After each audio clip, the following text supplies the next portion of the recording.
Satire बड़े अच्छे मारे जाते हैं कि आटा साने गईलू तो गील कह देलू। वो कंपनी को चाहिए ढोड़ी चोली वाला। आपके गानों में समाज के ऊपर होती है कि 12 साल के लड़का दारू बेचा था, वो तो मेरा पर्सनल एक्सपीरियंस है। और वहीं एक गाना आता है पवन सिंह जी का जो कि 20 मिलियन चल जाता है, जोड़ी मोदी या नीतीश जी के हिट हुई। उनको वाई प्लस सिक्योरिटी चाहिए ना, सच्चाई दिखाएगा तो लोग सुनेंगे।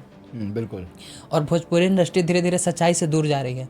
हमारे एक बड़े अच्छे मित्र हैं, रितेश शर्मा नाम है उनका। जी। वो कहते हैं कि जब तक आपका दिल नहीं टूटता तब तक आप अच्छे गीतकार नहीं बन सकते। तो आपका दिल टूट, ये धमकी, तमाम धमकी, 50 से ज़्यादा कॉल तो मुझे सिर्फ आरजेडी समर्थकों ने किया होगा। देवर भाभी लेके भाग गए। कौन घर में देवर भाभी लेके भागता है भैया? नेता होना और अभिनेता होना दोनों में क्या फर्क है? दोनों में बहुत ज़्यादा फर्क नहीं है। दोनों चाहें तो समाज की सेवा कर सकते हैं। उस स्टेट में जब चुनाव आता है तो लोग हीरो हीरोइन हेलीकॉप्टर को देखने जाता है, ना कि इस नेता से सवाल करने। अदिति राजपूत जी आपकी अनऑफिशियल गर्लफ्रेंड है या फिर ऑफिशियल गर्लफ्रेंड? लागता तू अंबर से आइल बारू मोर गोरिया।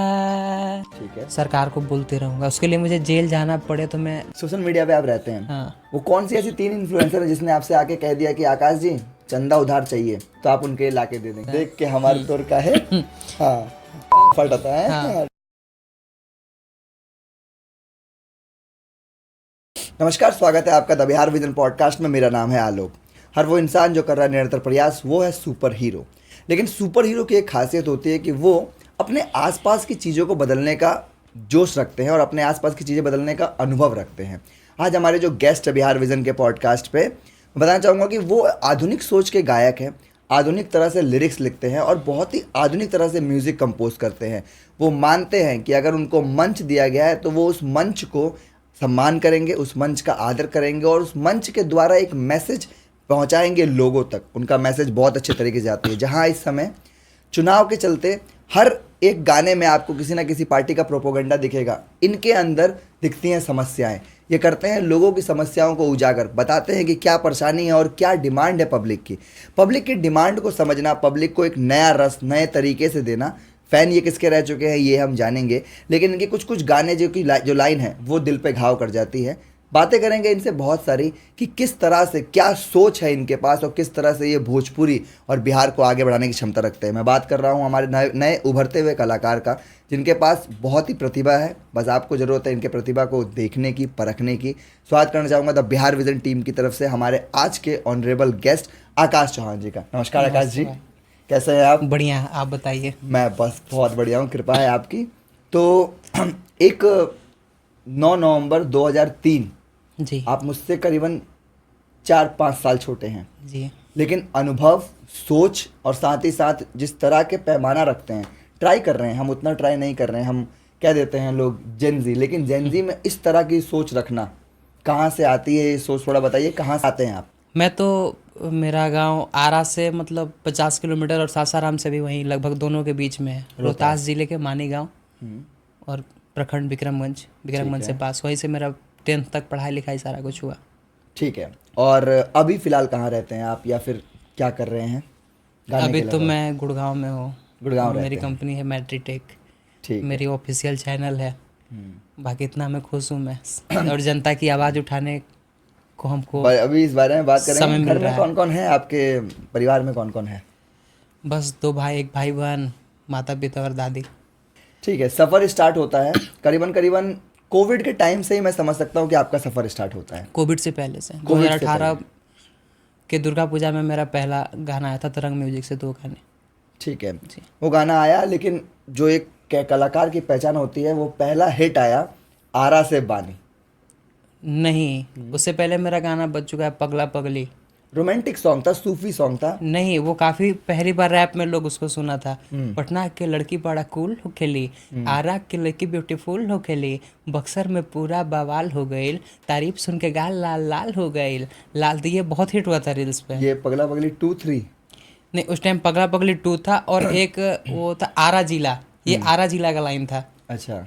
हाँ, और वो एक उस पगला पगली का लाइन था, पारोक के ठुमका कैसे तो ऐसे करके था गाना। पर वो भी दोनों मतलब अच्छे खासे थे, दोनों पे मिलियंस व्यू थे और अच्छे खासे उस पर रील्स भी बने थे। तो यहाँ से सफ़र स्टार्ट हुआ। लेकिन हमने जब सुना आकाश जी को तो हमें सबसे अच्छा जो रंग लगा वो लगा आरा से बानी। हाँ, वो तो तो एक अलग जोन, मतलब उठाने के लिए राइमिंग नहीं बनाते हैं आप राइमिंग के चक्कर में नहीं अपने गाने को बिगाड़ते हैं। नहीं। कहाँ से आती है ये सोच? थोड़ा बताइए इस बारे में।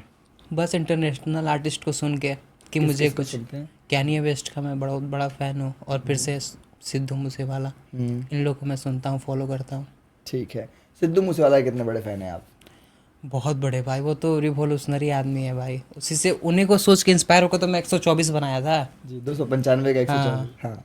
तो 124 धारा है जो सरकार के खिलाफ आप बोलिएगा तो लगता है। अच्छा, तो 124 जो है, ये गाना जब आपने लिखा 295 से आया सिद्धू मूसेवाला इंस्पायर हो का, गए जी। वो तो हमें समझ में आ गया था, पोस्टर ही देख के समझ में आ गया था। कैसे आइडिया आया कि इस तरह का कुछ किया जाए अलग भोजपुरी में? कोई भोजपुरी का आवाज़ नहीं था, आवाज़ नहीं उठा रहा था, और सोचा मैं कि देखिए रैप का सबसे बड़ी बात है ना कि आप कुछ भी बना देंगे तो लोग नहीं सुनेंगे। नया चीज़ को स्वीकार करने के लिए लोग को पहले से, जैसे कि अब एक वो 295 उसका धुन जो था लोग के कानों में गया था एक बार, बिल्कुल। तो अब उसी धुन पे कुछ अपना बिहार का प्रोडक्ट मिला तो लोग तुरंत उसको नोटिस किया, शब्द को सुना, और उसके बाद लगा अरे ये तो अपना गाना है। तो फिर उसके बाद कहीं भी स्कूल में, किसी भी गांव के स्कूल में टीचर ना आए, बरसात हो जाए, बाढ़ आ जाए, रोड ना हो, तो वो गाना लोग डाल के रील्स में डालते हैं। ठीक है, तो एक अलग सोच रखते हैं, मतलब भोजपुरी जो है वो बहुत ही पवित्र लैंग्वेज है मेरे देखने से, बिल्कुल। क्योंकि हम गाना बनाते हैं अपनी माओं के ऊपर, अपनी भाभीियों के ऊपर। कुछ लोगों ने ऑलमोस्ट मैं कहूँगा कोविड के बाद तो इसको बिल्कुल ही खराब कर दिया है। जैसे अगर मैं सटायर की बात करूँ तो सटायर बड़े अच्छे मारे जाते हैं कि आटा साने गईलू तो गील कह देलू। आपके गानों में सटायर होती है, आपके गानों में समाज के ऊपर होती है कि 12 साल के लड़का दारू बेचता। वो तो मेरा पर्सनल एक्सपीरियंस है। पर्सनल एक्सपीरियंस है, ठीक है। क्या भोजपुरी राइटर इस तरह गाने क्यों नहीं लिख पा रहे? आपके हिसाब से क्या रीज़न होगा कि इस तरह की चीज़ निकल के नहीं आ रही है पहले वाले की तरह? भोजपुरी राइटर भी देखिए सुनने का वो होता है। अगर आप पटना में रह के, मैं भी रहा हूँ पटना में, पटना में रहेंगे तो आप वैसा माहौल में ही नहीं रहेंगे, और आपको वो कंपनी को चाहिए ढोड़ी चोली वाला जिससे व्यू जाए, ज़्यादा पैसा कमाए, तो वो लोग भी वहीं लिख के देंगे। उनको, उनका भी बेचारा परिवार है, वो कैसे लिख सकते हैं बढ़िया? बढ़िया लिखने के लिए समय चाहिए उनको, एक दिन में 5 गाने लिखने हैं। अच्छा। एक गाने का 500 मिलता ही है, बेचारा दिन भर में 2000 नहीं कमाया तो उसका परिवार कैसे चलेगा? मतलब ये स्थिति है एक साहित्य की, एक साहित्य की, वो भी जो एक इंडस्ट्री के लिए गाना गा रहे हैं, और हर गाने 10 मिलियन से ऊपर जा रहा है। एक ही टाइप के गाने, एक ही टोन पे गाने बनते जा रहे हैं, टोन भी सेम, लिपसिंग भी, राइमिंग भी सेम, हर कुछ सेम, म्यूजिक भी पैटर्न सेम ही होता है। आकाश जी का लेकिन जोन अलग अलग है। थोड़ा बताइए कैसे रोमांटिक से सूफी, सूफी से फिर रैप कैसे ले जाते